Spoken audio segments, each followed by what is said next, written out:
শহর কলকাতা। এই কলকাতা শহরে জন্ম, বড় হওয়া, পড়াশোনা, পথ চলা, সিনেমা দেখা, কবিতা শেখা, তারপরে একা একা পথ চলতে শেখা। তাই এই শহরের ভালো মন্দ ভীষণ মন ছুঁয়ে যায়। আজকাল যখন দেখি শহরের মূল কেন্দ্র থেকে বাঙালিরা দূরে, বহু দূরে চলে যাচ্ছে কোনো মফস্বলের ছোট্ট শহরে কিংবা আরও দূরে, তখন মনের মধ্যে একটা বিদায়ী সানাইয়ের সুর কেমন করুণ সুরে বাজতে থাকে। সেখানে আলো ঝলমলে রোশনাই, কিচ্ছু নেই। আজকাল আর এই শহরে কেমন মন টেকে না, যদিও এখন কলকাতাটা কৃষ্ণচূড়ার লালে লাল।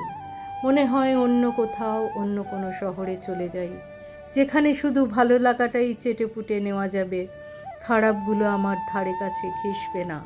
যেহেতু সেই শহরের সঙ্গে আমার কোনো আবেগ জড়িয়ে নেই, ছোটোবেলার স্মৃতি নেই, ভালোবাসা, মায়া, মমতা কিচ্ছু নেই, নেই কোনো নারীর চোখ।